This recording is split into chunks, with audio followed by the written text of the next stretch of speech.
Everyone knows Rimuru is overpowered, but what if I told you his real strength lies in the shadows? This is the true power of Shuna, Benimaru, Hakurou and Souei, the deadliest Oni serving the Demon Lord. Shuna, the undisputed rival of Shion. You had asked me for it, and here we are finally. We are going to discover to what point the Princess Shuna is powerful. But before starting the video, if you like this kind of content, then leave a like, subscribe and activate the bell, otherwise you could miss my next gems. Although she is not a seasoned warrior, underestimating Shuna would be a grave error. When anger invades her, she reveals an unsuspected power, capable of rivaling the greatest. In my eyes, she rises among the most powerful characters of the work, not by her brute force, but by her finesse, her intelligence, and her multiple talents. In this video, we are going to plunge into the universe of Shuna, explore her journey, her skills, and understand why she deserves such a special place in the heart of the fans and in the history of Tensura.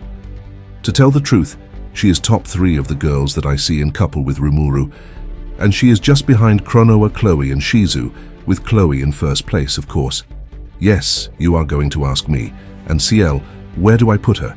But as her case is special, and given that she is literally the soulmate of Rimuru, given that their souls coexist together, I put her at the special level. This being said, I want to warn you that there are going to be spoilers in this video, so hang on tight. Now, let us start with the origins of Shuna, an era where she did not yet have an official name. Shuna was formerly the princess of the Ogre clan, a proud tribe living in the vast and luxuriant forest of Jura. Daughter of the chief of the ogres, today disappeared, and younger sister of Benimaru, she already incarnated grace and nobility. Although her brother and the other members of the tribe excelled in the handling of weapons, Shuna, she preferred a different path. Far from the battlefields, she developed an exceptional mastery of magic, with a predilection for illusion spells.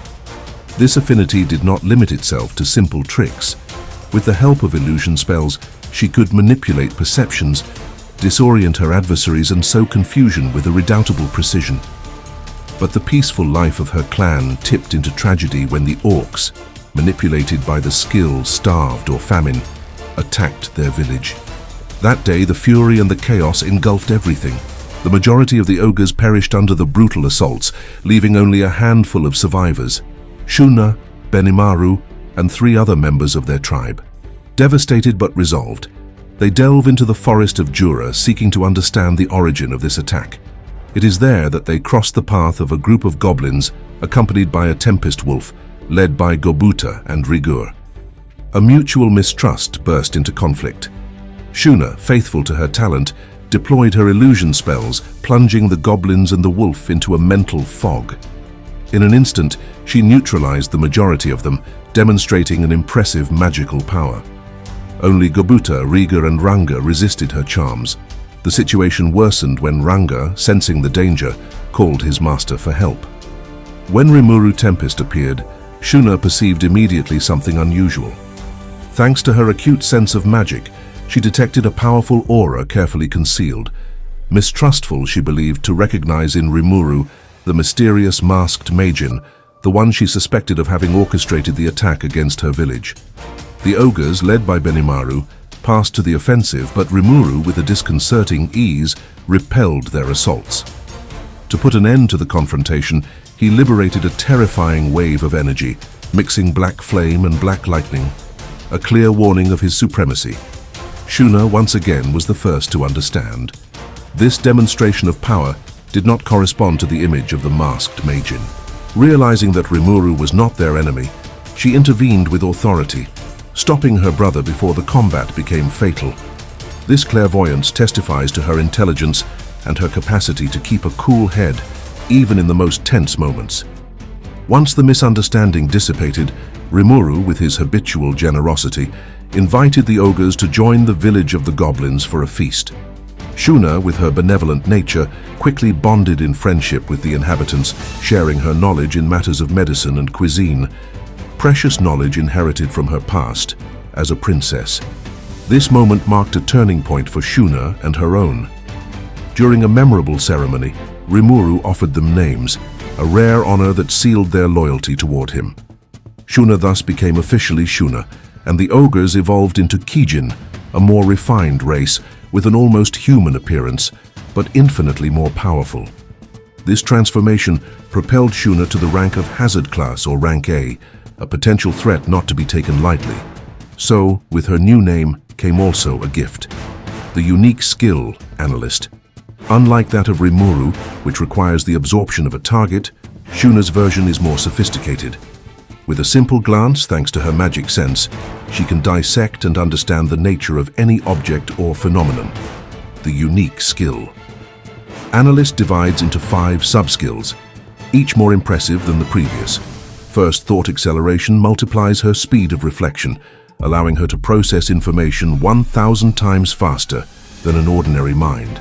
After, analysis and appraisal offer her an instantaneous understanding of the properties of what she observes. Next, chant annulment suppresses the need for incantation to launch her spells, rendering her magic faster and unpredictable. All of creation allows her to master any phenomenon, even unknown, on the condition of possessing prior knowledge of it.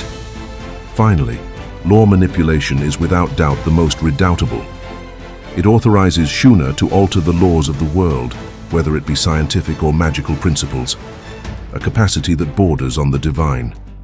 Despite her rank of Hazard Class, the raw magical power of Shuna remains at the B+ level.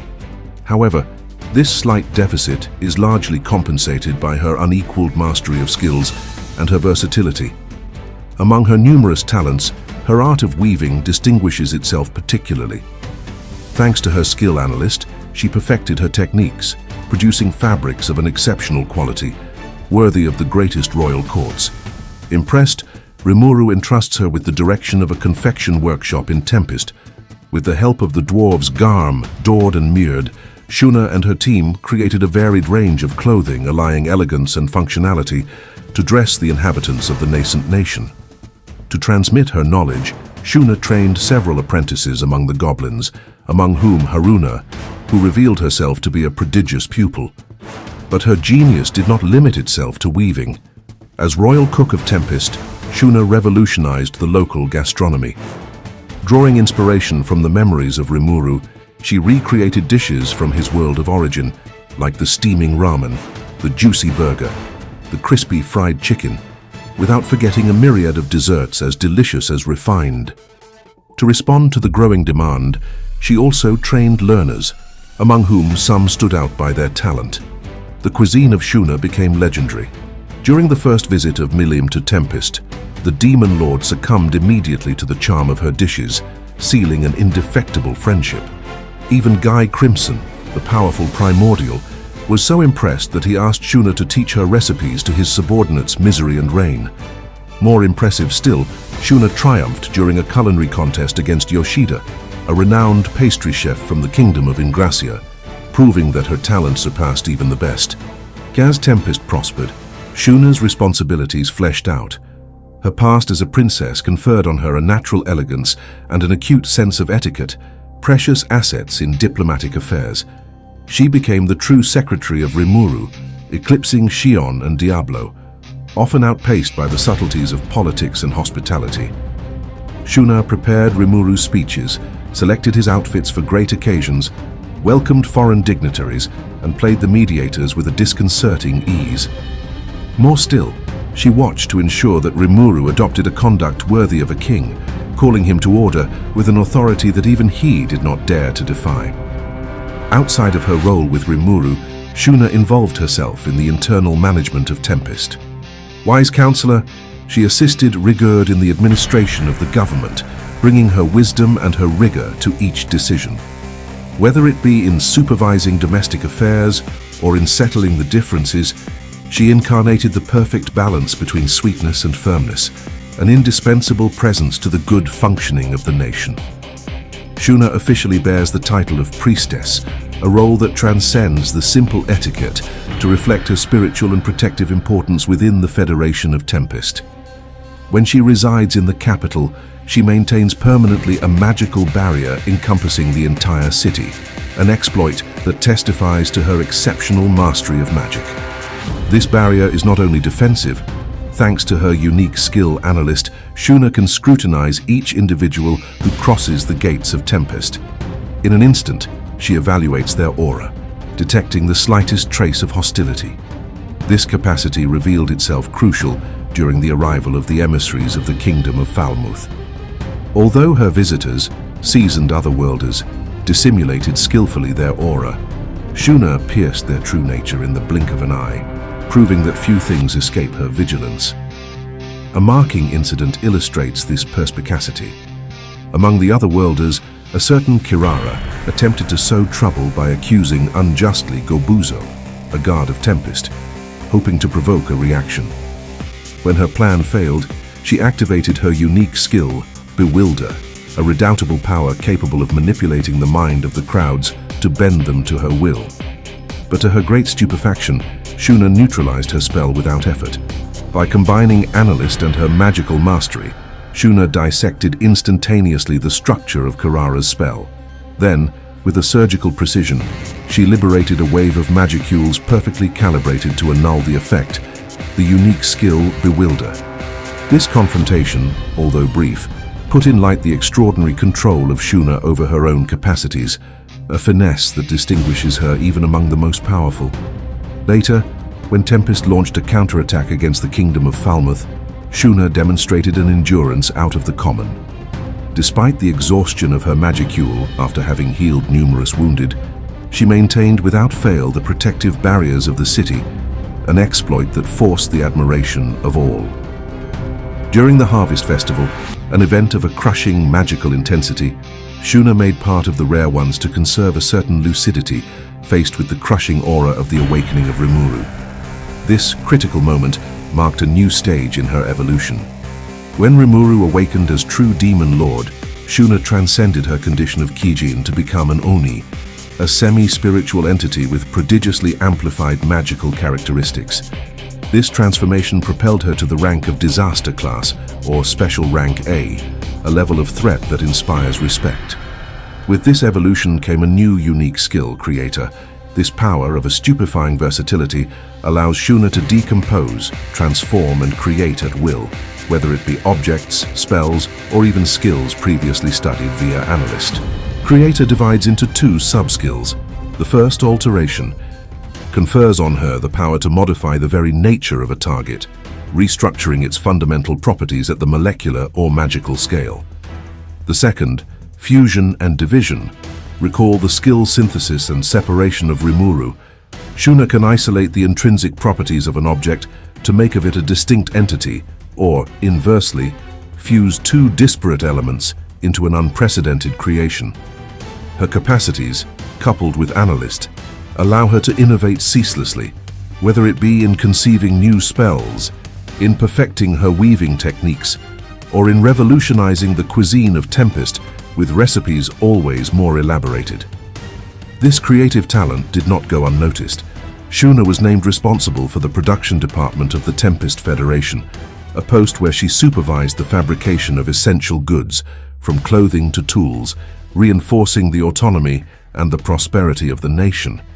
Moreover, her evolution granted her several secondary skills. Spatial travel allows her to teleport instantaneously to places she had already visited, a practical capacity for a figure so occupied. Multi-layer barrier reinforced her defense, allowing her to erect protections with varied resistances, adapted to any type of threats. Finally, she acquired Majesty, a mysterious skill whose details remain fuzzy. Some speculate that it is an aura of intimidation, similar to coercion or to a form of supernatural charisma, but its true functioning remains a subject of debate among the fans. The power of Shuna illustrated itself fully during a perilous mission, alongside Souei and Hakurou, in the castle of the pretender to the title of Demon Lord Clayman. Initially charged with collecting information, they fell into a trap set by an army of undead, directed by Adelman, the White King, an entity of Disaster Class. Shuna, always alert, detected immediately the deception. Faced with the encirclement, she analyzed the situation with sang-froid and identified Adelman as the key to victory. However, two redoubtable subordinates, the Death Dragon and the Death Knight, protected their master. Without hesitating, Shuna ordered Souei and Hakurou to occupy his adversaries, reserving for herself the duel against Adelman. The combat that followed was a masterpiece of strategy and power. Shuna launched Alignment Field, a spell of her creation, inspired by the analyst of the spells Anti-Magic Area and Sacred Fields. In an instant, a ray of several hundreds of meters was transformed into a purifying sanctuary, annihilating the surrounding undead and isolating Adelman. Alone, faced with him, Shuna surprised her adversary by countering his necromancy spell, Cursed Bind with Holy Bell, a sacred magic. Adelman, dumbfounded, recalled that monsters cannot theoretically wield sacred magic. And it is true, because using sacred magic on monsters, it is having 100% chance to eliminate them without forcing. Shuna, with a confident smile, explained that she had pierced the secrets of this magic. Founded on faith and the force of convictions, sacred magic demanded only an absolute belief. For Shuna, this faith was directed toward Rimuru, her emotions for him channeling a pure and miraculous power. This duel took an unexpected turn. Impressed by the determination of Shuna, Adelman found again a glimmer of lost faith. As he prepared to unleash disintegration, the most devastating sacred spell which even nearly annihilated Rimuru, Shuna anticipated his movement. Thanks to her familiarity with sacred magic and to lore manipulation, she activated Overdrive, perturbing the local spiritual elements. This maneuver made Adelman's spell collapse, leaving him vulnerable. Shuna concludes the combat by liberating a wave of sacred magic that purified the places, felling Adelman, and by an unexpected effect, converting him at the same time to Rimuru, henceforth nicknamed Rimuruism. Shuna also excels in the selective use of sacred magic. During a confrontation with the hero Guy, in the course of a meeting of the Western Council, she used disintegration with a surgical precision to disarm her adversary, leaving only his clothes in tatters, a calculated humiliation. She also masters defensive spells like Recover, capable of healing critical wounds or of bringing back the recent dead. This skill, although powerful, sometimes reflects her extreme pragmatism. During the interrogation of Glenda, a former holy knight, by Hinata Sakaguchi, Shuna proposed, with a disconcerting calm, to kill and resurrect Glenda repeatedly to obtain answers.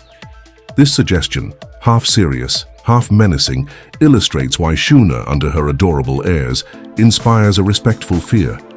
This duality between sweetness and firmness also explains her friendship with Hinata. Despite her delicate appearance, Shuna is a redoubtable force, capable of making the greatest bend, from Benimaru to Rimuru himself.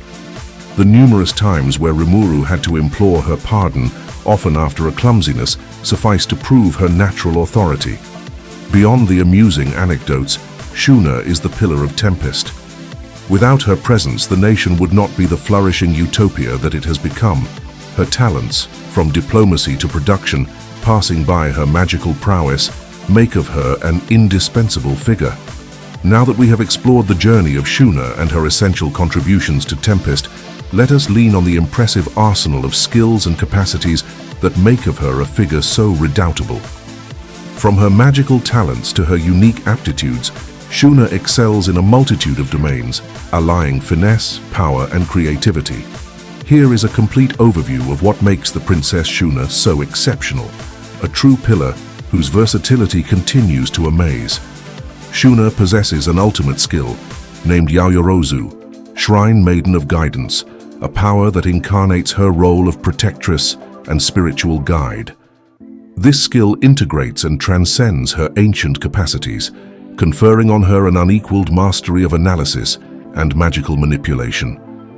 Among her sub-skills, analytical appraisal allows her to dissect instantaneously the nature of everything she observes, whether it be a spell, an object, or an adversary.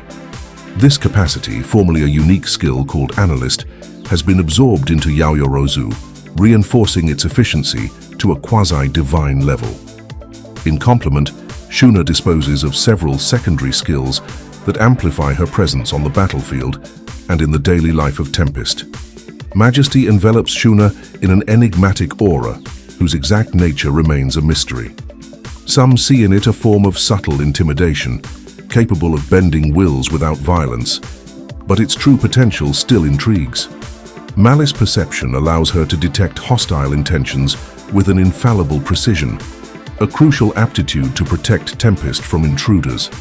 Mana perception refines her sensitivity to magical flows, offering her an almost omniscient vision of the surrounding energies. Multi-layer barrier allows her to erect complex protections adapted to a variety of threats, while spatial motion grants her the capacity to teleport to places she has already visited, a strategic asset for a figure so occupied. Shuna also masters common skills, like thought communication, which facilitates telepathic exchanges with her allies, reinforcing the coordination within Tempest. But her past as Kijin and her evolution into Oni have also conferred on her impressive resistances. Annulation of abnormal conditions protects her against curses and alterations. Resistance to holy attacks and demonic attacks neutralize spiritual assaults, and resistance to mental attacks preserves her spirit from psychic manipulations. Before her ascension toward Yaoyorozu, Shuna already shone thanks to two unique skills, Analyst and Creator. Analyst decomposes into several sub-skills: analytical appraisal to understand phenomena, chant annulment to launch spells without incantation, law manipulation to alter the rules of the world, and thought acceleration to process information at a fulminating speed. All of creation, as for it, include fusion and separation to recombine or divide elements, as well as alteration to modify their nature. These skills, henceforth integrated into Yaoyorozu, testify to the constant evolution of Shuna, who does not cease to push back her limits. In matter of magic, Shuna is a virtuoso. She can deploy an anti-magic area to neutralize enemy spells, an alignment field to purify a zone of malefic influences, or a counterattack field, which returns magical assaults against their casters. Her protection spells reinforce the defenses of her allies, while her talents in recovery magic heal wounds and afflictions. She also masters the transport technique, a complex spell which facilitates strategic displacements. But what truly distinguishes Shuna is her mastery of sacred magic and false sacred magic. At a base level, she can invoke Holy Bell, a spell which repels negative energies, or Holy Field, which purifies the environs. At a miraculous level, she unleashes Disintegration, a devastating attack capable of annihilating almost everything, or Resurrection, which brings back the recent dead to life. Her capacity to wield her spells rests on her unshakable faith in Rimuru, transforming her emotions into a source of power, quasi-unlimited. With Overdrive, she can perturb the enemy's spiritual flows, as she demonstrated faced with Adelman, disarming her adversaries with a redoubtable precision. Shuna also excels in illusory magic, a domain where her talent for deception shines. Confusion plunges her targets into a mental fog, Flame Leap traps her enemies in ardent illusions, and Flame Wall combines defense and subterfuge. Among her mystic arts, Ogre Flame channels the heritage of her clan into an explosion of demonic energy, an attack as spectacular as destructive. Finally, Imitation allows her to reproduce and adapt observed techniques, while Spatial Transfer reinforces her tactical mobility. Beyond magic, Shuna is an expert in martial arts, trained from her youngest age by Hakurou in Jujutsu. Although she prefers to avoid direct combat, her fluid and precise movements make of her a redoubtable adversary if she is cornered. She also masters perfect concealment, a combination of her skills which renders her undetectable, rivaling with the mist effect. This asset, inherited from all of creation, allows her to blend into the shadow, a precious capacity for infiltration missions. Side equipment, Shuna wields an anonymous fan, whose simplicity hides perhaps unsuspected properties. She also wears her sacred princess attire, an emblematic clothing which reflects her status of priestess. Confectioned with care, this dress allies elegance and functionality, reinforcing her mystic aura, all while offering her a freedom of movement. Hakurou, the master swordsman, stands out not by an immeasurable magical energy, but by an unequaled expertise in the art of the sword. His blades dance with deadly precision, and his encyclopedic knowledge makes him a legend in his own right. Today, we dive into the heart of the story of this fascinating character, exploring his past, his refined techniques, and the real extent of his power. If this immersion in the universe of Tensura captivates you, do not hesitate to support this exploration by liking the video and subscribing for other analyses as detailed.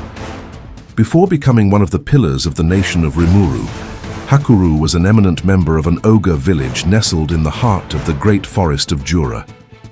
In this isolated community, he was not only the most formidable of fencers, but also the guardian of martial traditions, charged with transmitting a combat art forged by centuries of history. His role as principal instructor was not limited to teaching movements. He embodied the very spirit of the sword, guiding his students with a rigor almost monastic. But to fully understand the depth of his talent, it is necessary to go back to the origins of his village and its techniques, because the history of Hakurou is inseparable from that of his people. There are about 400 years, the ogres of this village were far from the refined image that they project under the aegis of Rimuru. At that time, they embodied the archetype of wild monsters, living off pillages and raw instincts in the wild depths of the forest. Their destiny tipped when a group of wounded warriors, wandering and at the end of their strength, found refuge in their enclave. Against all odds, the ogres, guided by a code of honor forbidding to strike weakened adversaries, chose to welcome them rather than to massacre them. This gesture of compassion marked a decisive turning point.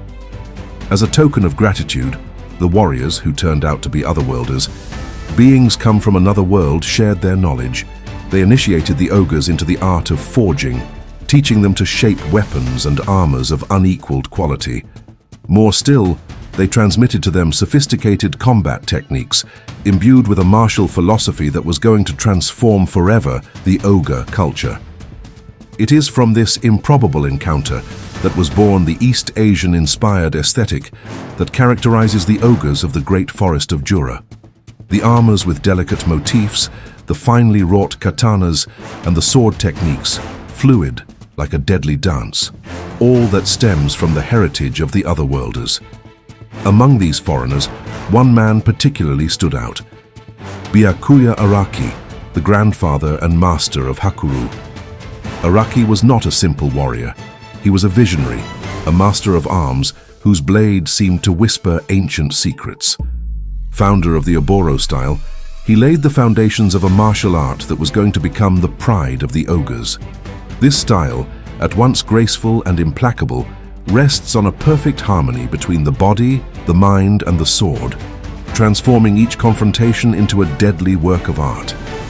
A precision is necessary here because the volumes of the light novel sometimes lend to confusion. In volume 15, Hakurou evokes a style named Mizuru as being the one that his grandfather taught him. However, in volume 18, this same style is designated under the name of Oboro style. Is it a narrative inconsistency or a subtlety of translation?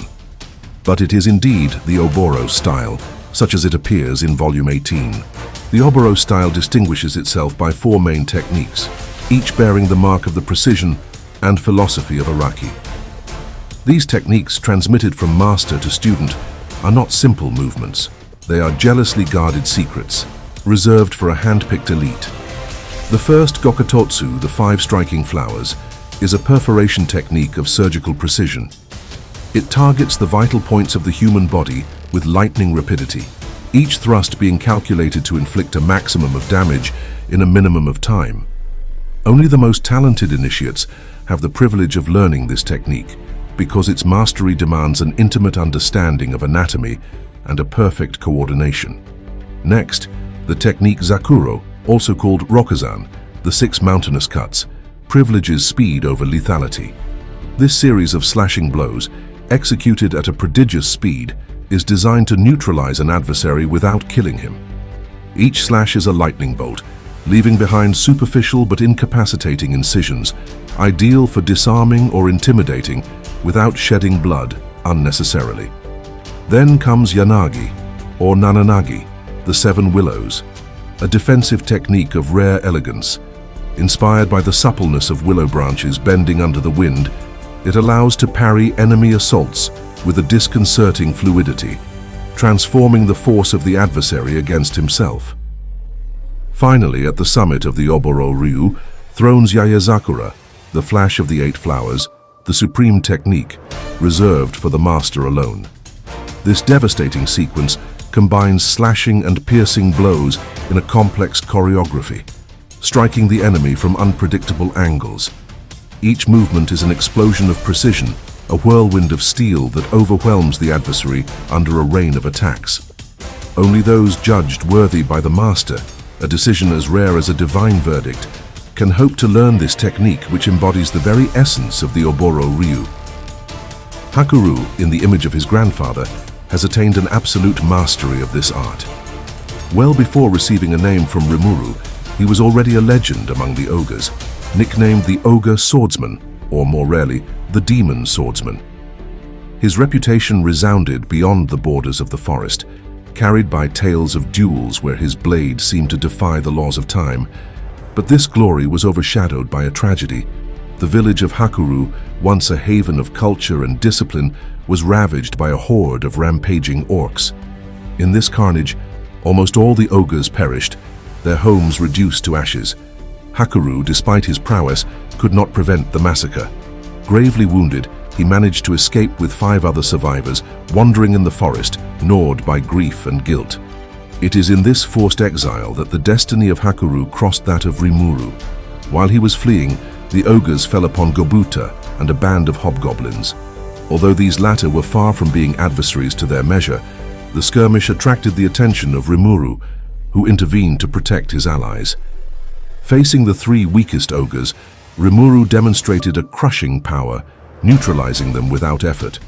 Only Hakurou and Benimaru, still without names at that moment, held their own against the slime with inoffensive appearances. This combat, although brief, revealed the extent of the genius of Hakurou. From the first exchanges, Hakurou demonstrated an out-of-the-ordinary perspicacity. By observing Rimuru, he instantly deciphered the nature of the skills that the latter had acquired via his unique skill Predator. More impressive still, he detected the presence of magic sense, a skill allowing Rimuru to perceive his environment with a supernatural acuity, simply by analyzing his movements. But Hakurou did not stop there. While Benimaru occupied Rimuru, he used an occultation technique to conceal his presence, escaping even from the magic sense ability of Rimuru. In a flash he struck, his blade slicing the right arm of Rimuru, yet protected by a multi-layer barrier and a body armor. This feat, rare in the series, makes Hakurou one of the only fighters to have inflicted visible damage on Rimuru, an eloquent testimony to his dangerousness. However, when Rimuru revealed his true power, deploying a crushing aura, Hakurou and Benimaru understood that they had no chance. Rather than prolonging a combat lost in advance, they laid down their arms. This moment of surrender was not a defeat, but the beginning of an alliance. After having dissipated the misunderstanding, the ogres initially believed that Rimuru was linked to the destruction of their village. Rimuru invited them to join his nascent village. During a memorable feast, he offered the ogres a new departure, sealing their loyalty by a rare act of generosity. He gave them names. This naming ritual, far from being trivial, triggered a spectacular transformation. Hakurou, formerly an old ogre marked by the years, regained a youthful vigor, his appearance evolving towards that of a man in the flower of the age. From simple ogre, he became a Kijin, a superior race endowed with a power and an increased longevity.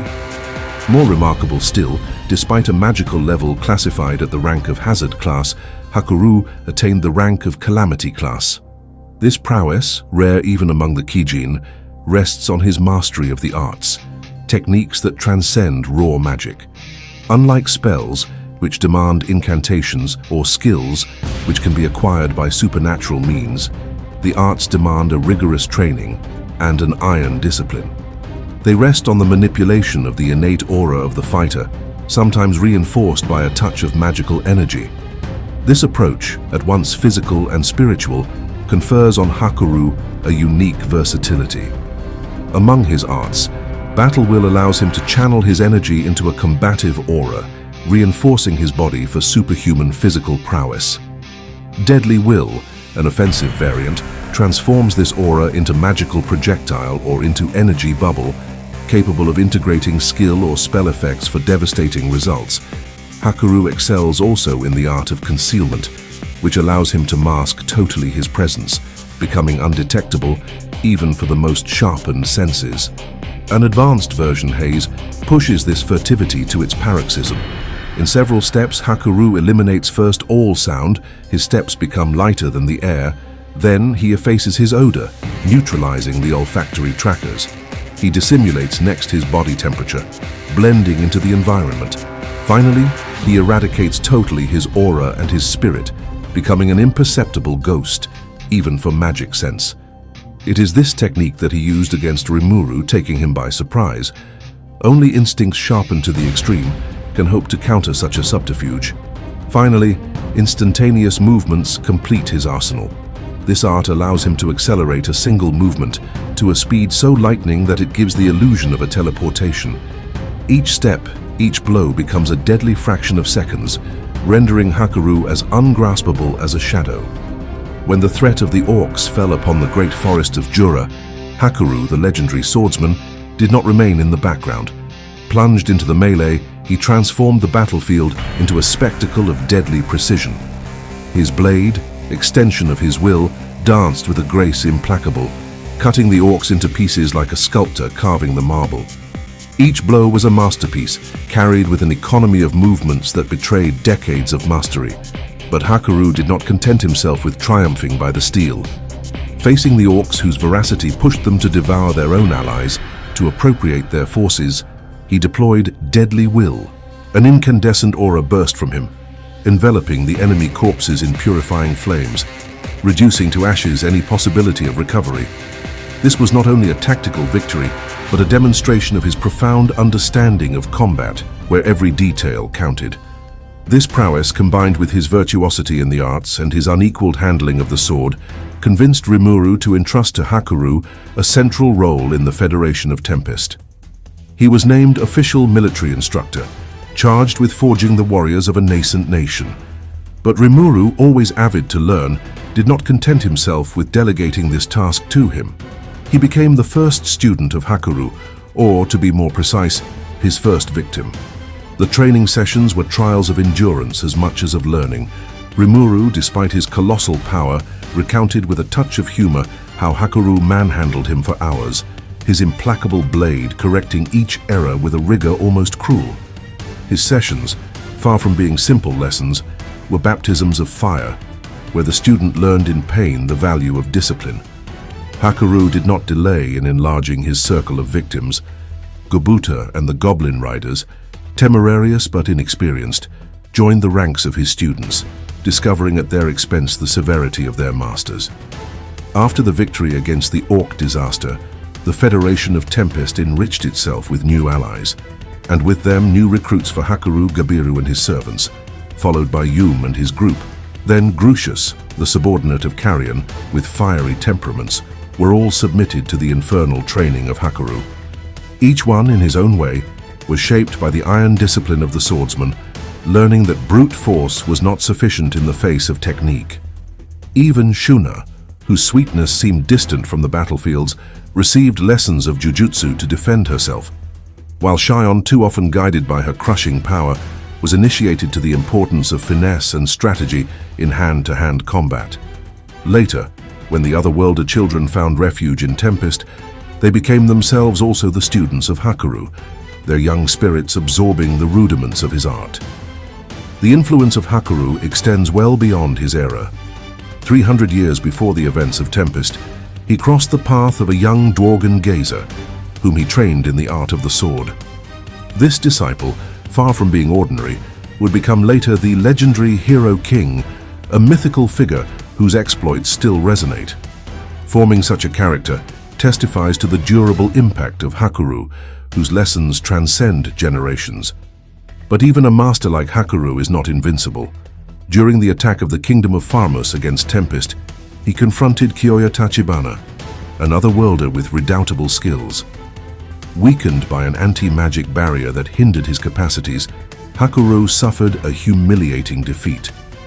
Yet this loss was only a setback. Once recovered, he found Kyoya again for a second duel, and this time the outcome was radically different. Thanks to Celestial Eye, a sub-skill of his new unique skill Martial Master, Hakurou anticipated each movement of his adversary. The attacks of Kyoya, formerly menacing, crashed against an impenetrable defense. When he attempted a close approach, Hakurou activated instantaneous movement, disappearing in a flash. In less than 1 second, his technique-veiled cutting wave or crestwater slash descended, decapitating Kyoya with a clean blow. This combat, of a lightning brevity, illustrated the crushing superiority of Hakurou when he was at his apogee. His sharpened intuition manifested itself again during another critical moment. While Geld was preparing to finish off Shogo Taguchi, Hakurou detected a trap magic orchestrated by the sorcerer Razan. In a lightning rapidity, he stopped Geld just in time, saving his ally from a certain death. This capacity to read the battlefield, to anticipate invisible dangers, makes Hakurou much more than a simple fencer. He is a strategist, a guardian whose vigilance protects those who surround him. During the Harvest Festival of Rimuru, a marking event where the Chosen received divine gifts, Hakurou was blessed by the voice of the world. He acquired the unique skill Martial Master, an arsenal of 5 sub-skills that sublimes his talents. Celestial Eye confers on him a supernatural perception, surpassing even magic sense. This aptitude allows him to detect the flows of magical energy, to analyze the force of his adversaries, and to predict their movements with a precision quasi-prophetic.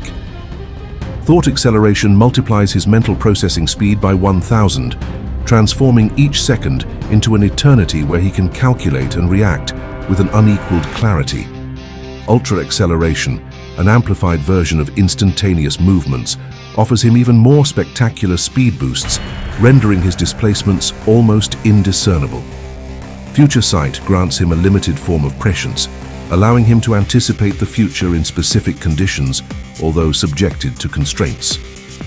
Finally, Mystery, probably an evolution of Haze, perfects his capacity to render himself undetectable, effacing his presence to the point of becoming an ungraspable specter. In complement, Hakurou masters several additional skills that reinforce his arsenal. Magic Sense allows him to perceive the surrounding energies. Multi-layer barrier erects an invisible defense composed of several strata. Steel Strength increases his physical robustness, and Danger Sense alerts him in the face of imminent threats. But beyond his skills, a joke circulates among the inhabitants of Tempest. Hakurou would enter God mode as soon as one treats him as an old man, a quip that hides the admiration for his eternal vigor. Unfortunately, after his exploits, Hakurou fades progressively from the narrative spotlights. His role concentrates on the deepening of his past and of his character. For example, after the attack of Farmus, he was sent with Souei and Shuna to infiltrate the domain of the demon Lord Clayman. There he confronted the Death Knight Albert, who was without name at that moment, but the combat did not conclude, Shuna having vanquished the Revenant King responsible before a conclusion was attained. Subsequently, Hakurou remained in large part absent, charged with surveilling the lands of Clayman, a mission that kept him away from the major events. A fascinating detail emerges nevertheless. Hakurou is a father. The Queen of the Tengu, Kaede, was once a student of Byakuya Araki, training alongside Hakurou. After a series of events not detailed, she gave birth to Momiji, the daughter of Hakurou. This revelation, although discreet, adds a layer of humanity to a character often perceived as an untouchable master. When the Eastern Empire launched its offensive against Tempest, Hakurou was recalled to serve as military advisor of the First Legion, composed of the Goblin Riders and the Green Numbers, under the command of Gobuta. His role was principally strategic, guiding the troops with a sharpened wisdom. However, he did not resist the call of combat. Plunging into the melee, he mowed down the Imperial soldiers with a disconcerting ease. When he crossed a member of the Imperial Guardians, ranked 97th, the man did not even have the time to present himself. The blade of Hakurou had already reduced him to silence, a testimony to his implacable lethality. After the victory against the Empire, Rimuru organized a ceremony to reward his faithful. Some, judged worthy, were awakened into true demon lords. Hakurou, although exceptional, did not fill the criteria for this ascension. As a token of recognition, he received a legendary weapon forged by Kurobe, a masterpiece at the height of his talent. The greatest challenge of Hakurou occurred during the second attack of the Eastern Empire, where he confronted Lieutenant Kondo, an otherworlder linked to the lineage of Byakuya Araki. Kondo, having learned the rudiments of the Oboro Ryu up to Gokatotsu, represented a formidable adversary. Although Hakurou surpassed Kondo in technical mastery, the difference in raw power and the physical capabilities of Kondo, amplified by an ultimate skill, dug an insurmountable gap. In a dramatic exchange, Kondo used Gokatotsu to counter Yayazakura, the supreme technique of Hakurou, proving that brute force could sometimes eclipse the finesse. Despite his defeat, Hakurou gained the respect of Kondo, a remarkable feat facing an adversary capable of slaying a true dragon like Veldora. After the fall of the Empire, Hakurou faded again, his role limiting to sporadic appearances. An intriguing revelation emerged nevertheless. Carrera, the Yellow Primordial, revealed that Agera, one of her subordinates, was the reincarnation of Byakuya Araki, the grandfather of Hakurou. This connection, although underexplored, adds a mystical dimension to his heritage. With an existence value of 60,000, Hakurou remains a formidable adversary, capable, according to Rimuru, of triumphing over enemies several times more powerful thanks to his technique. Souei, one of the most stylish and iconic characters in the Tensura series. So if you enjoy this kind of content, make sure to subscribe and activate the notification bell so you don't miss any upcoming videos. In a nation as prosperous and ambitious as the Jura Tempest Federation, an efficient intelligence network is indispensable to ensure security and anticipate threats. After exploring the characters of Benimaru and Shuna, it's time to shine the spotlight on a figure just as essential, but far more discreet, Souei, the master spy of the Tempest Federation. Let's dive into his story, his skills and his achievements to understand why he is an irreplaceable pillar of Rimuru Tempest's empire and the worthy rival of Benimaru. Souei, originally from the ogre village nestled deep within the vast Jura forest, grew up in an environment where strength and honor dictated relationships. A childhood friend of Benimaru, he nonetheless held the position of vassal, which imposed a certain restraint in their interactions, marked by formal politeness. But everything changed when their village was ravaged by the orc invasion, a tragedy that marked a decisive turning point in their destiny. Taken in by Rimuru Tempest, the kind-hearted slime with a revolutionary vision, Souei and his companions found a new home. This key moment saw Rimuru bestow names upon them, an act of immense significance in this world, where a name grants both power and identity. Thus, Souei, like his companions, evolved into a Kijin, a transformation that propelled his strength to the Calamity class threat level, a truly formidable rank. This evolution wasn't limited to a mere increase in brute strength. Thanks to Rimuru's influence, Souei inherited additional skills, including the famous body double. This ability allows him to generate up to 6 clones, which he can control with absolute precision, no matter the distance.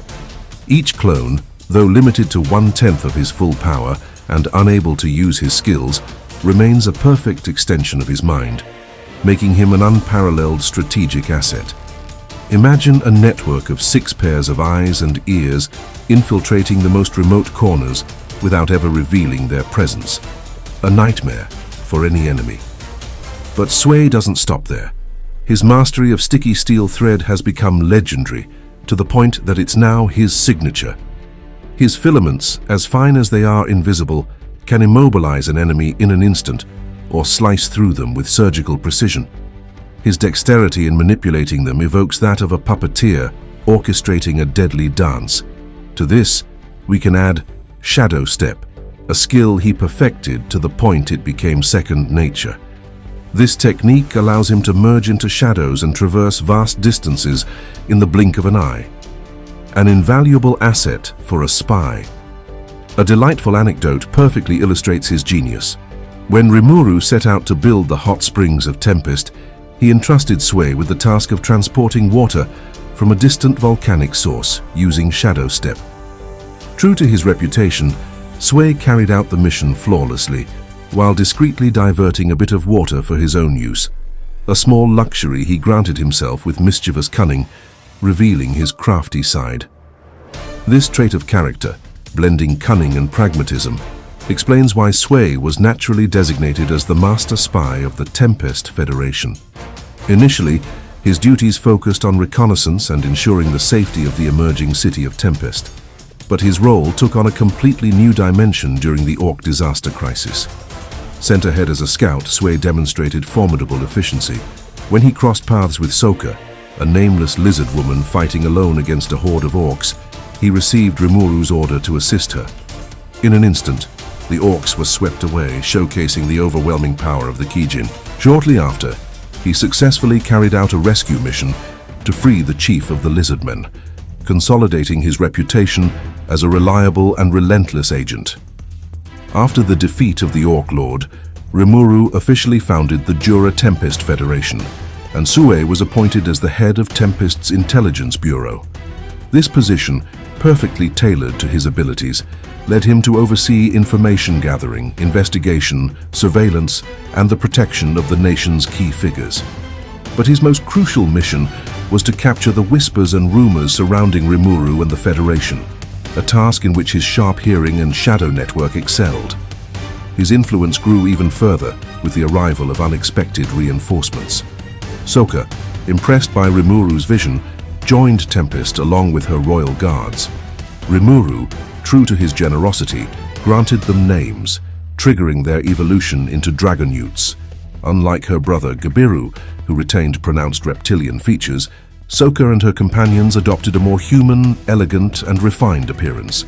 Under Souei's guidance, Soka founded the Black Shadow, a secret branch of the Intelligence Bureau that answered exclusively to Rimuru and her direct superior.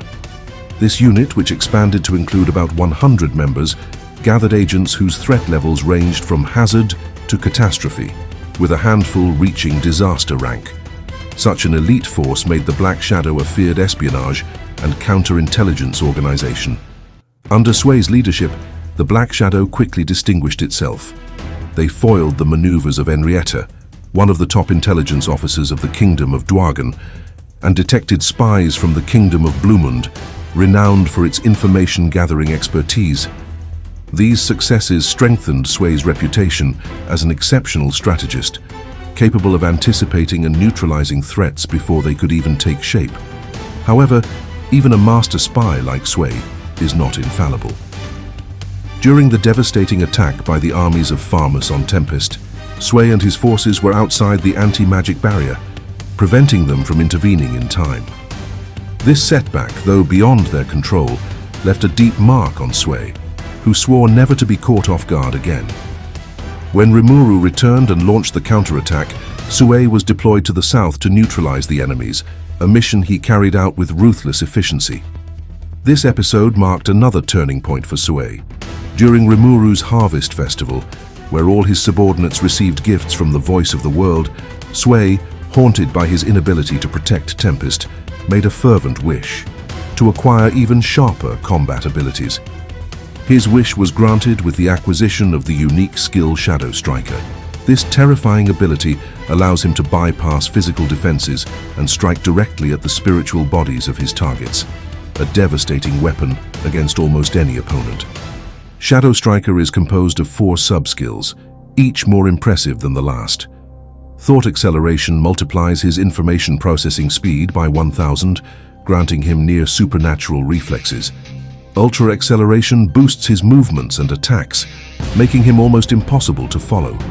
Instant Death ensures that his strikes hit directly at the spiritual senses of his enemies, ignoring armor or barriers.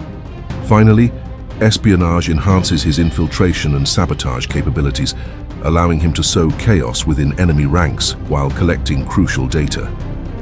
But the gifts didn't stop there.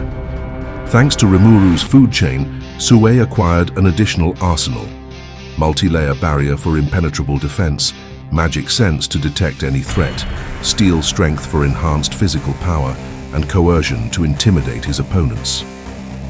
His Shadow Step evolved into spatial travel, granting him unprecedented mobility. His new abilities, combined with his evolution into a pure Oni, elevated Souei to the disaster-class threat level, a force capable of overthrowing entire armies. Later, when the Federation faced the Demon Lord Clayman, Souei played a key role in an infiltration mission. While Tempest's main army intercepted Clayman's forces, Souei, accompanied by Hakurou and Shuna, was tasked with exploring the latter's castle in the puppet nation Gistav. Upon their arrival, they were confronted by the returning king, Adalman, and his subordinates. Souei found himself facing a death dragon, a semi-spiritual adversary that would normally have been easy prey for Shadow Striker. But one detail complicated the battle. The dragon's soul was bound to Adalman, granting it the ability to regenerate endlessly.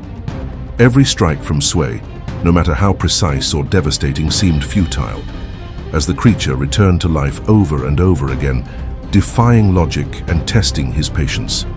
As Souei fought the death dragon, he quickly realized that the key to victory did not lie in repeatedly destroying this regenerating creature, but in neutralizing its master, Adalman. With mental agility worthy of a master spy, he chose to distract the dragon, keeping it at bay through his sticky steel threads and lightning-fast speed. Meanwhile, Shuna, with her spiritual finesse, directly targeted Adalman, breaking the link that fueled the dragon's resurrection. This perfect coordination between Souei and his companions not only illustrated their synergy, but also showcased Souei's ability to adapt to complex situations where brute force alone was not enough. Once the war against Demon Lord Clayman ended, a new diplomatic episode shook Tempest. Hinata Sakaguchi, accompanied by several members of the Holy Knights, arrived to negotiate with Rimuru. However, the machinations of the seven celestial sages turned this meeting into an unexpected confrontation. Souei, ever vigilant, found himself at the heart of the battle facing the Saint of Water, Lightus. This awakened human, ranked at calamity level, represented a formidable challenge. Their duel was as intense as it was unique. True to his style, Souei immobilized Lightus with his threads, exploiting his tactical mastery to neutralize her. What made this confrontation memorable, however, was its unexpected outcome. After being captured and subjected to intense psychological pressure, Lightus developed a strange fascination for Souei. Was it his enigmatic charisma or an unsuspected facet of his personality? The mystery remains, but this anecdote added a touch of humor to the otherwise ruthless reputation of the Kijin. Shortly after, Rimuru was invited to the Kingdom of Ingracia to meet with the Council of the West, a crucial opportunity to strengthen Tempest's alliances. Souei, alongside Benimaru and Shuna, accompanied his master, ready to respond to any threat. However, the meeting was suddenly interrupted by a hidden sniper. Without hesitation, Souei dashed off to pursue the culprit, tracking the intruder with surgical precision. Despite his inexperience with firearms, he quickly located the perpetrator, Glenda Hatley, a former member of the Holy Knights. This defector, summoned by the Rosso family, possessed calamity-class power, an opponent not to be underestimated. Yet, Souei dominated the battle with disconcerting ease. Using his body double as bait, he allowed Glenda to unleash her full strength while he calmly analyzed her techniques with methodical composure. Once his analysis was complete, he neutralized her effortlessly, proving that his strength did not rely solely on his skills, but also on his strategic genius. Captured, Glenda was interrogated, and Rimuru, in an act of mercy, broke the summoning curse that bound her to her former masters. To everyone's surprise, she requested to join Tempest, a choice that Rimuru accepted. Placed under Souei's supervision, she joined the Black Shadow, further strengthening the ranks of this elite unit. This recruitment illustrated Souei's ability to transform even a former enemy into a valuable asset, a rare quality that solidified his role as a leader. When the Eastern Empire launched its first attack on Tempest, Souei was absent from the battlefield, occupied with protecting Rimuru as his bodyguard. This absence, though strategic, deprived him of an opportunity to shine. After the assault, Rimuru organized a ceremony to reward his subordinates. Unfortunately, Despite his loyalty and achievements, Souei was not deemed eligible to awaken as a true demon lord. However, his deep bond with Benimaru, his former master and friend, granted him an indirect blessing. When Benimaru evolved, part of that power was transmitted to Souei through their connection, turning him from a pure Oni into a dark spirit Oni. Although this transformation was less spectacular than others, it enhanced his abilities, preparing him for the challenges ahead. Those challenges did not take long to appear. During the second assault by the Eastern Empire, Souei joined an assault team tasked with boarding Emperor Rudra's airship. Inside, they faced the last of the Imperial Guards, opponents of overwhelming power. Souei confronted Gardner, ranked number 4, a saint endowed with the skill parallel existence. Unlike Souei's body double, this ability created a distinct entity sharing the same consciousness, capable of using all the original skills. However, this division halved each body's magical reserves, generally limiting users to a single copy. Except for those with extraordinarily high magic energy, the duel became a deadly game of deception. Smiling faintly and armed with a P99 pistol gifted by Ranga, Souei fired a magic bullet imbued with the sub-skills Instinct and Ultra Acceleration, striking down what he believed to be Gardner. But it was merely a parallel existence, and the real Gardner seized the opportunity to pierce Souei's chest. Against all odds, Souei revealed his own trick. The wounded Souei was merely a body double. The real Souei, hidden in the shadows, struck Gardner's heart with fatal precision. In a final desperate act, Gardner transferred all his life force into his parallel existence for one last suicidal attack, attempting to drag Souei down with him. Just as the attack seemed unavoidable, a voice resonated within Souei's mind, Ciel, the ultimate intelligence serving Rimuru. She bestowed upon him the ultimate gift, Lord of Moonshad Tsukuyomi, a power that transformed his body double into a parallel existence. Hey, I've made a video on Rimuru's 17 evolutions and another one covering every mana that has appeared in Tensura. If you're interested, go check them out. In an instant, Souei summoned a copy to take the hit, while he unleashed the Thousand Hands assault, imprisoning Gardner in a vortex of shadow that engulfed him completely. The Lord of Moonshad Tsukuyomi proved to be a skill of astonishing versatility, integrating 4 of Shadow Striker's sub-skills, now sublimated. Espionage evolved into Eye of the Moon, an ability allowing the manipulation of shadows over vast areas for surveillance or assassination, granting perfect vision and hearing. Among the new sub-skills were Universal Perception, granting omniscient detection, Multi-Layer Barrier for enhanced defense, Mental Manipulation to influence minds, and Spatial Manipulation, a perfected version of space travel. Finally, Parallel Existence completed his arsenal, although Souei, limited by his magic reserves, could maintain only 1 copy. Thanks to this gift, his existence value reached 1,281,000, placing him among the super awakened. Rimuru, recognizing his worth, officially granted him the title of Dark Shinobi, a distinction befitting his talent. After the fall of the Eastern Empire, Rimuru and the members of the Octagram prepared to confront the Phantom King Feldway. Souei, faithful to his role as protector, accompanied Rimuru as an escort, exempting him from directly facing the other demon lords. During Feldway's assault on the demon lord, Leon Cromwell in El Dorado, Souei and Rimuru intervened to lend their support. Souei found himself facing Arios, a mystic angel who had reached the rank of super awakened thanks to the ultimate skill Lord of Punishment Sandalphon, recovered after Kondo's defeat. Though outmatched in raw power, Souei displayed unmatched cunning. Using a tactic similar to the one he employed against Glenda, he sent his parallel existence to provoke Arios, luring him into revealing his attacks. When the angel lowered his guard, Souei, hidden in the shadows, fired a fatal bullet. Arios, though gravely wounded, managed to escape with his allies, proving that even the best-laid plans do not always guarantee total victory. Afterward, Souei accompanied Rimuru to the holy void of Damagania, the domain of Demon Lord Dagruel, to support Ultima. Though this episode was less eventful, Souei once again demonstrated his legendary prudence.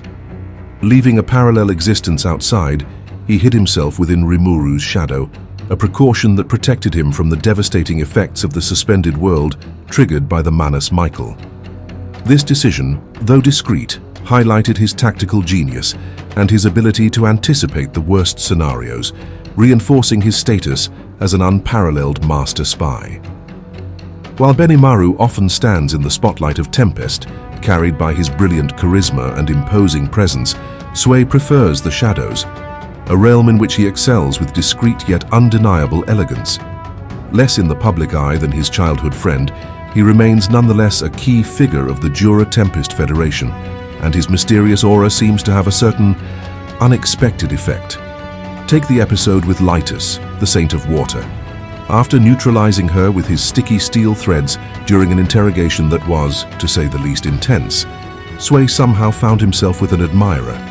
Yes, you heard that right. This situation, as strange as it is amusing, raises quite a few questions. What exactly happened? And why did Lightus fall in love with Souei? This incident adds a touch of levity to his otherwise relentless shinobi image, and one can't help but smile at the anecdote. But make no mistake, Souei is far more than a romantic gossip hero. He is the ultimate master spy, the one who operates behind the scenes to ensure the safety and prosperity of Tempest. Always in the background, he acts as a loyal shadow, weaving an information network so precise that he can anticipate threats before they even take shape. What makes Souei so captivating is his essential role despite his discretion. To fully understand Souei's power and versatility, it is necessary to dive into the vast arsenal of skills that make him one of the most formidable assets of the Jura Tempest Federation. His repertoire, shaped by his evolution, rigorous training, and the blessings he received along the way, is a unique blend of stealth, deadly precision, and strategic mastery. From ultimate skills to mystic arts, every facet of his abilities reflects his role as the Shinobi of Darkness, a title that resonates like a promise of domination from the shadows. Let us embark on a comprehensive overview of his talents, exploring their origin, evolution, and impact on the battlefield, while unveiling the subtleties that make Souei so exceptional. At the pinnacle of his power stands the ultimate gift lord of Moonshad Tsukuyomi, a blessing granted by Ciel during his battle against Gardner. This gift, the true apex of his potential, integrates and transcends his former skills, propelling him into the category of the super-awakened. Tsukuyomi is composed of 9 sub-skills, each more impressive than the last. Eye of the Moon, the evolution of his former skill espionage, grants him absolute mastery over shadows. He can now manipulate them to cover vast areas, capturing sounds and images like a supernatural surveillance network, while transforming them into weapons for silent assassinations. This ability makes him a peerless spy, capable of seeing and hearing where no one else can reach. Instant Severance, inherited from his former skill Shadow Striker, is a devastating technique that allows Souei to inflict lethal strikes directly upon the spiritual bodies of his targets, ignoring their physical defenses. This ability, combined with thought acceleration and ultra-speed movement, amplifies his thought and motion speed to nearly inconceivable levels, allowing him to surpass his opponents before they even realize their mistake. Parallel Existence, another jewel of Tsukuyomi, replaces his former body double. Unlike his limited clones, this perfect copy shares his consciousness and can use all his skills, though his magic reserves are divided. While Souei, for now, can maintain only one parallel existence due to his reserves, this ability redefines his strategies, offering unparalleled tactical flexibility. In addition to this comes multi-layer barriers, which protect him from a multitude of physical and magical attacks, spatial manipulation, which perfects his instantaneous movement, and spiritual manipulation, a terrifying weapon capable of influencing the minds of his enemies. Finally, Universal Perception fuses his former detection abilities, such as perception of malice and perception of magicules, granting him an almost omniscient awareness of his surroundings. Combined, these skills make Souei an almost untouchable adversary, capable of striking from the shadows while remaining invisible and unscathed. But Tsukuyomi is only the tip of the iceberg. Souei retains an array of additional skills that further enhance his efficiency. Among his extra skills, Observer's Eye sharpens his ability to analyze opponents, detecting their weaknesses in an instant. Steel Strength multiplies his physical power, while his signature move, Sticky Steel Thread, remains a versatile weapon. His threads, both adhesive and razor-sharp, can immobilize an enemy, cut through them, or serve as lethal traps, their mastery standing as proof of Souei's tactical genius. Among his common skills, Coercion allows him to intimidate his foes through sheer presence, while Thought Communication ensures perfect coordination with his allies. Even more intriguing, Grant, Poison, Paralysis, Corrosion allows him to imbue his attacks with debilitating effects, turning each strike into a lingering threat. Before obtaining Tsukuyomi, Souei relied on the unique skill Shadow Striker, which laid the foundation of his combat style. This skill included Espionage, Instant Severance, Thought Acceleration, and Ultra Acceleration, tools that granted him an overwhelming advantage in speed and stealth. His former extra skills, such as Body Double, Shadow Movement, which evolved into Spatial Movement and Multi-Layer Barriers, were absorbed or enhanced by Tsukuyomi, marking a smooth transition to a higher level of power. His resistances, acquired throughout his evolution, are equally impressive.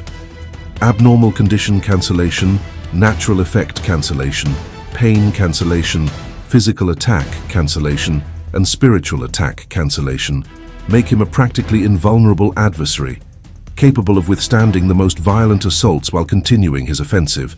In parallel, Souei excels in martial and mystical arts, which complement his arsenal. His mastery of combat includes techniques like aerial flight for smooth movement in the air, form concealment to blend into the environment, and energy manipulation to channel his power with precision. In the realm of magic, he practices soul magic and dark soul magic, rare disciplines that enhance his spiritual attacks. But it is in the mystical arts that he truly shines, particularly with his mystic thread techniques. Techniques like mystic thread binding, mystic puppet, mystic thread cutter, and mystic thread formation transform his threads into versatile weapons, capable of everything from restraint to sequential slicing. Every move is a masterpiece of precision, executed with lethal grace. Souei does not limit himself to supernatural abilities.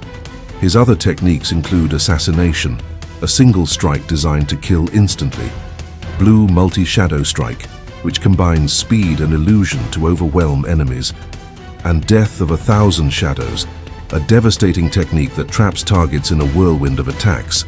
His mastery of swordsmanship, honed under the tutelage of Hakurou, makes him an exceptional swordsman. After being named by Rimuru, Souei continued to train tirelessly, refining his skills with a blade or two ninjatos, until he could rival the best warriors of Tempest. This rigorous discipline allows him to face opponents in intimate duels, as well as large-scale battles. Finally, his equipment reflects his elite status. Souei's blade, a legendary grade weapon, is an extension of his will, crafted for precision and power. His twin ninjatos, although unnamed, are perfect tools for his close combat style, balanced for speed and lethality. He completes his arsenal with kunai for surprise attacks and a Walter P99, a firearm gifted by Ranga, which he wields with surgical precision. Every piece of equipment is chosen to maximize his efficiency, transforming Souei into a war machine as elegant as he is deadly. In the heart of the Great Jura Forest, cradle of the Federation of Tempest founded by Rimuru, a myriad of races coexist: goblins, orcs, lizardmen, and many others, each contributing to the foundation of this visionary nation. Among these peoples, one clan once stood out for its raw power and nobility: the ogres, warriors of formidable strength, feared and respected throughout the forest. But a tragedy orchestrated by a demon lord plunged this clan into darkness, reducing them to a mere handful of survivors. These few, guided by fate, found refuge with Rimuru, swearing to serve him as his loyal subordinates. Among them emerged an iconic figure, a charismatic leader whose name resonates as a symbol of loyalty and strength: Benimaru, the Lord of Flames. This warrior, son of the ogre chief, became one of the pillars of Tempest, Rimuru's right-hand man, and a living legend whose feats illuminate the battlefield.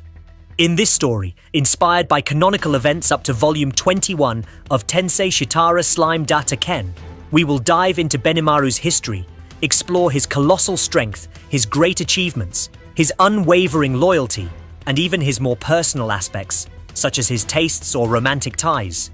Fasten your seatbelts for a complete and captivating analysis designed to immerse you in the epic of this blazing hero. Benimaru, honored with the prestigious title of Lord of Flames, embodies the quintessence of the Oni warrior. With his striking red hair, intense crimson eyes, and two elegant black horns, he radiates an aura of nobility and determination. His character, shaped by a sharp sense of justice and a visceral hatred of injustice, makes him both inspiring and unyielding. At first, Benimaru followed Rimuru out of respect for an ancient law among monsters: obey the strongest. But after witnessing Rimuru's resounding victory over the Orc Lord, he was captivated by the vision and kindness of this extraordinary master. Swearing eternal loyalty, Benimaru became one of the first senior officers of Tempest, receiving the role of Commander-in-Chief in charge of leading the entire military force of the nation.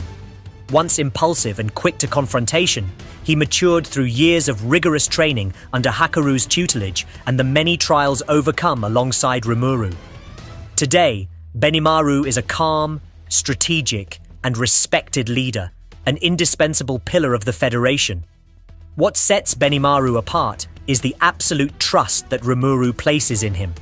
Considered his right-hand man, he is the subordinate in whom the Demon Lord places his greatest hopes, a mark of respect that elevates him even above such powerful figures as Zeigion or Diablo. But Benimaru is not just a stoic warrior. He reveals an unexpected side, a deep love for sweets. A fan of crispy tempuras and sugary desserts like cream puffs, he carries on a family tradition, as his father himself once brought confections to the battlefield. This passion for sweets, inherited from his lineage, adds a human touch to this war colossus, making him all the more endearing. Over the course of his journey, Benimaru has accumulated a series of titles and distinctions, each reflecting his crucial role in the rise of Tempest. These titles, born from his loyalty and exploits, are a testament to his unique status among Rimuru's subordinates. Commander-in-Chief. From the moment he joined Tempest, Benimaru was appointed Commander-in-Chief, a colossal responsibility that grants him command over all armed forces. Whether it was during the war against the Kingdom of Farmus, the confrontation with Clayman's army, the battles against the Holy Knights, the campaign against the Eastern Empire, or the Great Tenma War, Benimaru led the troops with unmatched mastery. Thanks to his ultimate skill, Amaterasu, he amplifies the power of his allies, making Tempest's army invincible under his command. This absolute trust from Rimuru, who entrusts him with military management, a domain where no mistakes are allowed, highlights Benimaru's strategic importance. Rimuru's right-hand man. Over time, Benimaru has established himself as Rimuru's most reliable subordinate, earning the unofficial title of right-hand man. Despite the presence of such impressive figures as Zeigion, the Master of the Labyrinth, or Diablo, the Primordial Black, it is Benimaru who enjoys his master's deepest trust, a distinction that places him at the very top of the executive hierarchy. Leader of the Big Four. During the founding festival of Tempest, a martial tournament was held, drawing fighters from all walks of life. To prevent Tempest's executives from unbalancing the competition, Rimuru created the honorary title of the Big Four, a distinction reserved for his most powerful lieutenants. Benimaru was named leader of this quartet, alongside Shion, Diablo, and, surprisingly, Gobta. Although this title is mainly honorary, intended to impress foreign dignitaries, it reinforces Benimaru's prestige within the nation. Guardian Lord. As a member of the 12 Guardian Lords, Benimaru holds an elite position among the protectors of Rimuru and Tempest. This group, made up of 12 executives bound to Rimuru by soul links, reached the rank of Demon Lord during the war against the Empire. Their mission, to guarantee the safety of their master and of the nation, a task that Benimaru accomplishes with unwavering dedication. The 12 Guardian Lords, these elite champions serving Rimuru, form an impenetrable bulwark around the Federation of Tempest. Each of them, through souls granted by Rimuru or acquired from the Empire, has transcended the limits of mortality to achieve the awakening of demon lords. This apotheosis grants them functional immortality, freeing them from any need for succession. In the long run, their role will focus on critical missions such as major conflicts or strategic research, freeing these titans from administrative duties to maximize their impact. Each member of this select circle bears the title of Lord, a symbol of their power and loyalty. For those not yet aware, I've created an updated video ranking Rimuru's 12 Guardian Lords with juicy new information, so if you're curious, be sure to check it out afterward. Thank you. Benimaru, as the Lord of Flames, shines among them, his blazing aura embodying the strength and honor of Tempest. The forces under Benimaru's command. As Commander-in-Chief, Benimaru reigns over the entire army of Tempest, a responsibility that makes every soldier, from the humblest to the mightiest, his subordinate. Among these forces, one elite group stands out, the Crimson Flames, a unit of 300 ogres placed directly under his command. Originally, these warriors were goblins, among the first to join Tempest. Inspired by the greatness of Benimaru and his companions, they evolved into ogres, a transformation that reflects their admiration and determination. Led by Captain Gobua, a warrior ranked A+, this unit is composed of members of at least A rank, each mastering advanced techniques and equipped with enchanted armor. In times of war, these elite soldiers are capable of leading entire legions, boosting the strategic efficiency of Tempest. Their discipline and power make the Crimson Flames a key asset in battle, capable of turning the tide in even the most desperate of fights. Benimaru's romantic life. Far from the battlefield, Benimaru reveals a more intimate side through his romantic relationships. He is married to two exceptional women, Momiji and Albus, a union that illustrates the complexity and depth of his character. Initially rivals, Momiji and Albus overcame their differences to become friends and eventually wives, binding their souls to Benimaru's in a traditional monster marriage where spiritual bonds take precedence. This alliance, sealed by Rimuru's will and the efforts of the two women, was made official during a public declaration in which Benimaru, with moving solemnity, vowed to cherish and protect his two wives. Momiji, the first wife, daughter of Hakurou, the swordmaster, and Kaede, the leader of the Tengu. Momiji is a young woman with a delicate appearance, wrapped in magical armor that contrasts with her youthful face. Heir to her mother's colossal power and acting as the interim leader of the Tengu, she combines a legitimate pride with an endearing personality. Her tsundere temperament, mixing arrogance with softness, makes her a beloved figure, a warrior princess whose charm wins hearts. Her love for Benimaru, forged through mutual admiration, blossoms in tender complicity. Albus, the second wife. Former lieutenant of Carrion, Albus is a serpentine yokai, leader of the Mountain Clan. Her black hair streaked with gold and her captivating emerald eyes give her an enchanting beauty, further enhanced by her elegant appearance, dressed in a white kimono trimmed with red and wielding an enchanted chain. Albus embodies serene grace, but her past in the beast kingdom of Eurazania has forged within her a predator's mentality, where the law of the strongest reigns. Her obsession with those she loves, be they people or objects, reflects her serpentine nature. In love, she acts with strategic finesse, weaving deep ties with Benimaru through subtle yet determined gestures. The origins of Benimaru, a predestined encounter with Rimuru. Benimaru's story is closely tied to that of Rimuru. When the ogres were decimated by an attack orchestrated by a demon lord, Benimaru, Shuna, Hakurou, Kurobe, Shion, and Souei survived and fled their homeland. Wandering through the Jura forest, they crossed paths with Rimuru's guards, led by Rigurd. A tragic misunderstanding, fueled by the resemblance between Rimuru's mask and that of Footman, one of the perpetrators of the attack on their clan, triggered a confrontation. Benimaru, alongside Hakurou, challenged Rimuru, driven by grief and vengeance. But Rimuru's overwhelming power ended the fight, and Shuna's explanations cleared the misunderstanding. Invited to a banquet in Rimuru's village, the ogres discovered their host's kindness, marking the beginning of their loyalty to him. Benimaru's exploits. The Orc Lord's defeat. During the banquet, Benimaru told Rimuru and Rigurd about the tragic circumstances of the attack on his clan. Determined to avenge his people, he accepted Rimuru's offer to serve as a mercenary until the Orc Lord was defeated. Baptized by Rimuru, Benimaru and his companions evolved into Kijin, reaching a rank above A transformation that greatly enhanced their power.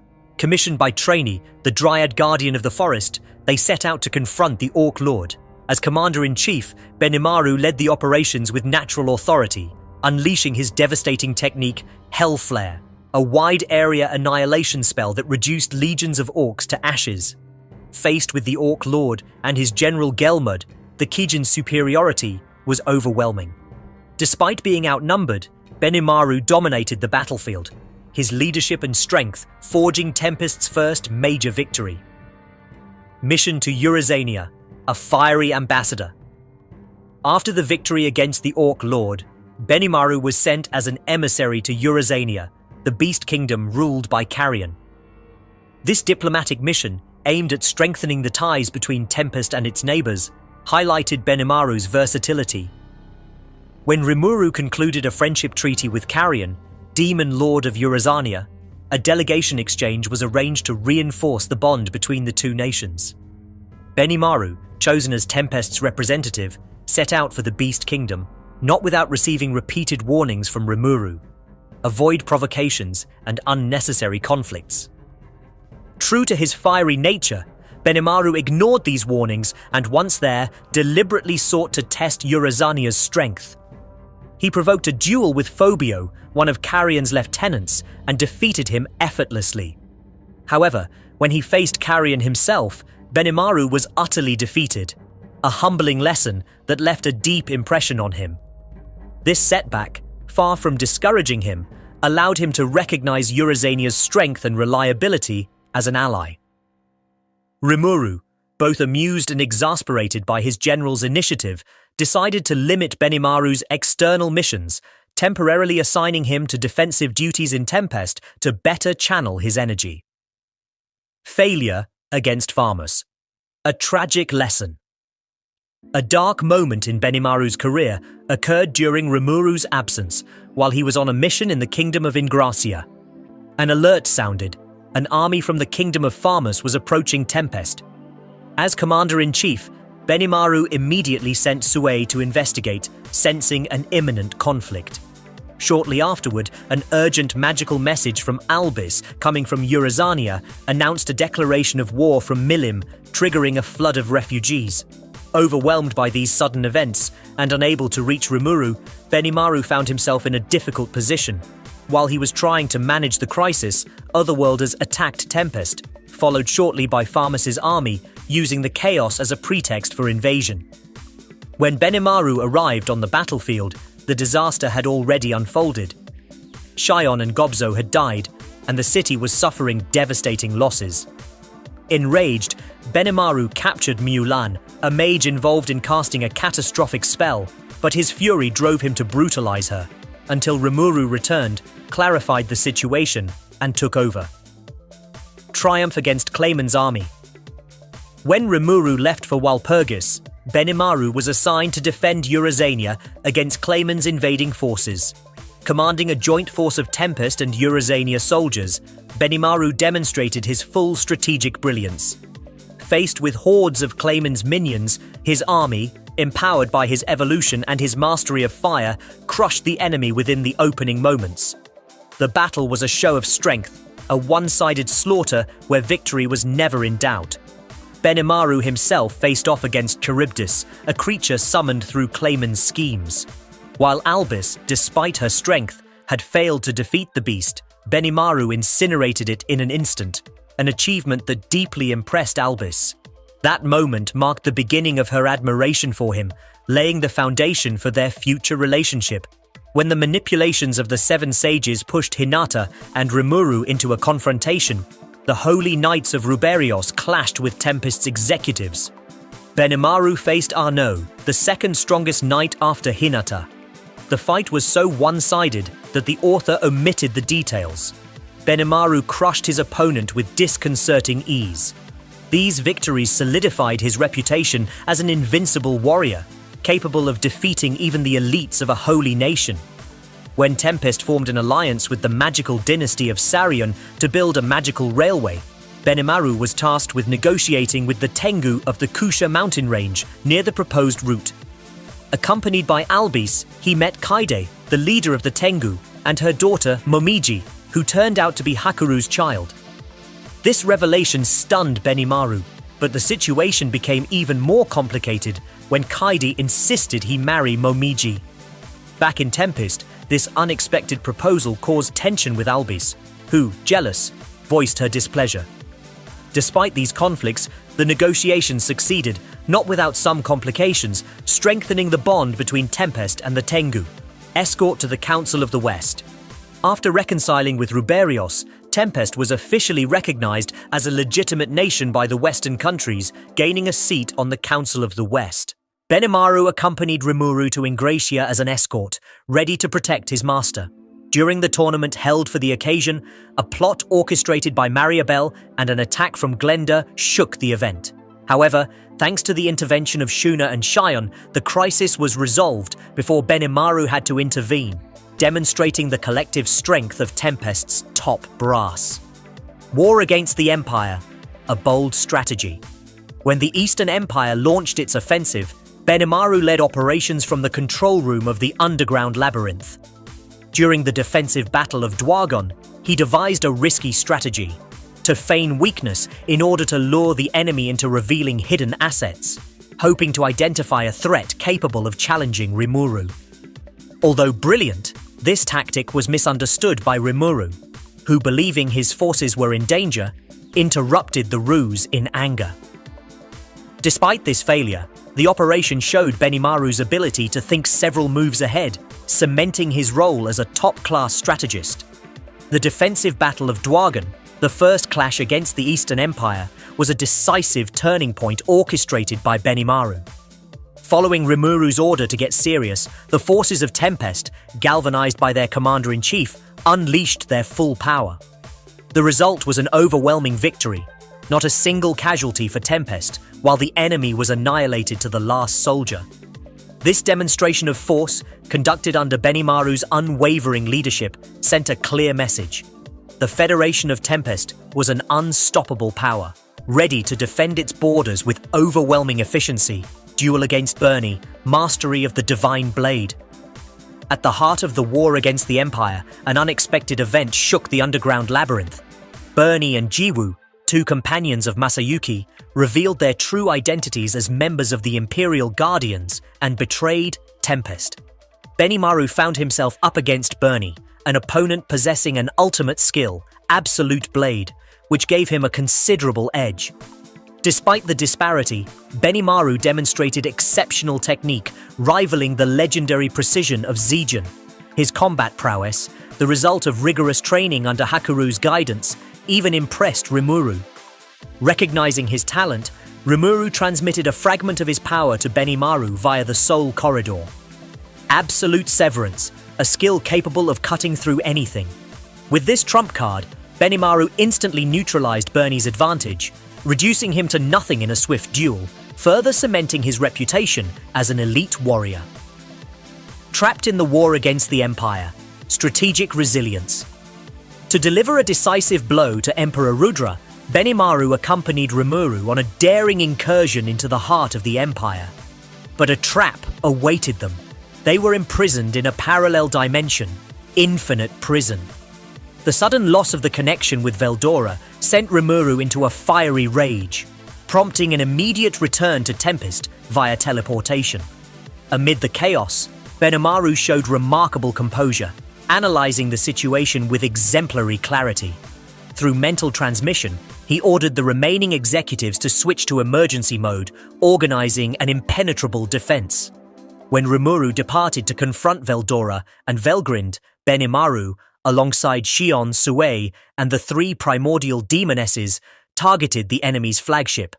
Trapped in a dimensional space by a Velgrind clone, they were forced to fight the Eight Sages, an elite Imperial unit.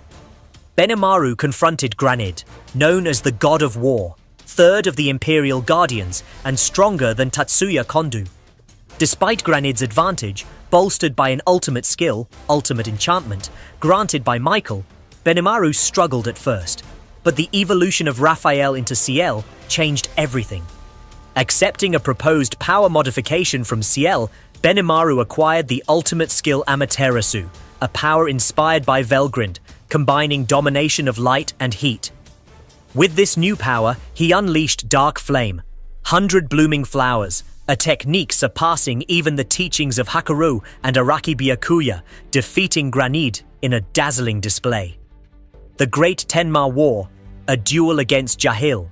When Dino informed Rimuru of an imminent attack by the angelic armies on Leon's territory, Benimaru accompanied his master to aid the Demon Lord. Confronted by Jahil, the first general of the Holy Emperor and an entity 5 times stronger in terms of existence value, Benimaru displayed astounding skill. Both being flame specialists, they engaged in a battle of equals. Despite being at a technical disadvantage, Benimaru used his tactical mastery to buy time. His strategy of prolonging the fight without yielding allowed them to hold out until Feldway ordered a retreat, once again proving Benimaru's brilliance on the battlefield. Defense of Sarion, a legendary command. When Milim, under Feldway's control, launched a devastating assault on the magical dynasty of Sarion, Benimaru was appointed commander of the Allied forces by Empress Elmesia, an exceptional decision for a foreigner. Faced with a critical situation, as Milim's goal was to destroy the sacred artifact containing the world's calamities, Benimaru executed a masterful strategy. Leading Sarion's armies with unmatched precision, he coordinated reinforcements across every front, repelling the angelic assaults led by Jahil and his legions. Thanks to a new ability, Kiyomu Kyoku, or Nihility Supply, granted by Ciel, Benimaru managed to counter Milim's attacks, protecting Sarion from imminent destruction. His performance left Elmesia and her generals astonished, solidifying his reputation as an exceptional commander. Second invasion of the labyrinth, unshakable vigilance. When news of Rimuru's disappearance spread, panic threatened to overwhelm Tempest. Aware of the past mistakes during the Farmers attack, Benimaru remained calm and restored order among the citizens. But a new threat arose. Vega, leading the surviving angelic army, launched a second invasion of the underground labyrinth. As commander-in-chief, Benimaru took control of the defense, prepared to face this new ordeal with his characteristic resolve. Faced with the renewed invasion of the underground labyrinth by Vega's angelic forces, Benimaru once again stood as the ultimate bulwark of Tempest. Leading an elite army among the world's most powerful, he faced fearsome opponents including Vega, whose skills could erode the labyrinth's very structure, and Zelanus, the Insect Emperor, a being of colossal power. True to his legendary composure, Benimaru coordinated the defense with unrelenting precision, delegating key tasks to his allies. Thanks to the synergy of Tempest's forces, particularly Zegion and the other executives, the assault was repelled without Benimaru even needing to directly intervene. This brilliant victory, achieved without major losses, reinforced the labyrinth's reputation as an impregnable fortress, and Benimaru's status as an unparalleled strategist. Benimaru's power, a force at the pinnacle of Tempest. Benimaru, one of Rimuru's first subordinates, rose to become one of the Federation's greatest champions through unwavering dedication and exceptional talent. Holding prestigious titles such as leader of the 4 Heavenly Kings and member of the 12 Guardian Lords, he is acknowledged as one of Tempest's 3 central pillars alongside Zegion and Diablo. Rimuru's absolute trust in him makes him not only a military leader, but also a central figure in the nation's very soul. His power, forged through years of combat and training, places him at the very top of Tempest's forces. Let's explore the facets of this titanic strength, from his evolution to his devastating skills. Evolution, from ogre to warrior god. When Benimaru swore loyalty to Rimuru to fight the Orc Lord, his baptism by the Demon Lord triggered a spectacular transformation. From an ogre, he became a Kijin, reducing his physical size slightly, but exponentially increasing his magic energy. During the Harvest Festival, marking Rimuru's ascension to Demon Lord, Benimaru received a divine gift through the Soul Corridor, acquiring new abilities and heightened strength. Later, after the war against the Eastern Empire, Rimuru granted him 100,000 souls, a catalyst for his ultimate apotheosis. Benimaru evolved into a flaming divine spirit, a being whose power surpasses that of awakened demon lords. His existence value reached an incredible 4,397,778, already an astonishing level. With the evolution of his favorite weapon, the Crimson Blade, and the addition of the glowing sacred armor valued at $1,140,000, his total power reaches 5,537,778, placing him among the most formidable entities in the world of Tensura. Skills: the brilliance of Amaterasu. Benimaru's growth was accompanied by an ever-increasing mastery of his skills. During the Harvest Festival, he acquired the unique skill Grand Marshal, a power of exceptional versatility focused on manipulating energies and wills. In the heart of the war against the Empire, when facing colossal opponents, Grand Marshal evolved, under CL's guidance, into the ultimate skill Amaterasu, inspired by Velgrin's draconic abilities, combining domination of light and heat. This power encompasses elite skills: thought acceleration, universal perception, Demon Lord's Haki, control of will, domination of light and heat, space-time manipulation, and multiple barriers. Space-time manipulation, originally known as spatial domination, was refined in Volume 21 to counter suspended world or time-stop abilities, suggesting a possible evolution of multiple barriers into multi-dimensional barriers. The core of Amaterasu lies in two major effects: Kagero, a supreme technique that dissolves Benimaru's physical form, rendering him immune to both physical and magical attacks. This absolute evasion, worthy of the greatest masters of the shadows, grants him near-perfect invulnerability. Demonic Flame, a mastery of superheated flames, wrapping the Crimson Blade in an incandescent aura capable of slicing through anything, from enchanted armor to magical barriers. Technical Mastery, a divine swordsman. Benimaru's rigorous training under Hakurou, combined with his battles against legendary foes, forged an unmatched sword technique. Recognized by Hakurou himself, who awarded him a certificate of mastery, Benimaru's swordsmanship now surpasses that of his mentor. Able to wield his abilities with surgical precision, he can even channel Rimuru's destruction nihility energy to enhance his attacks, an exploit reserved for only a select few. Signature Techniques. Benimaru's techniques are masterpieces of destruction, combining speed, power, and elegance. His signature move, Dark Flame, 100 Blooming Flowers, is an evolution of the 8 Cherry Blossoms 100 Flowers technique from the Oboro school. This strike unleashes 100 blazing slashes at divine speed, annihilating everything in their path. Another technique, Furnace Acceleration, utilizes the nihility supply granted by CL, fusing Amaterasu's flames with Rimuru's raw energy to create an overwhelmingly powerful attack capable of rivaling cosmic forces. These techniques, unique to Benimaru, make him a warrior without equal, where every strike reshapes the battlefield. Nihility Supply. Only a few elite executives, including Benimaru, have been granted permission to handle Rimuru's destruction nihility energy, an incomprehensibly powerful force. This privilege, named Nihility Supply, allows Benimaru to amplify his techniques, turning his attacks into planetary-scale catastrophes. This ability, reserved for Rimuru's closest lieutenants, is a testament to the absolute trust placed in him. Mastering Nihility Supply. A cosmic power. Among Tempest's elite, only the 3 pillars, Benimaru, Diablo, and Zegion, have received the rare privilege of manipulating Rimuru's destruction nihility energy, a force of near-divine magnitude. This ability demands extreme technical skill and resilience, described by Diablo as opening a gate to immeasurable power. However, this access comes with grave consequences, as wielding such energy places tremendous strain on both body and spirit. Thanks to his martial genius, Benimaru has successfully integrated this force into his techniques, achieving a level of power that rivals even furious State Milim.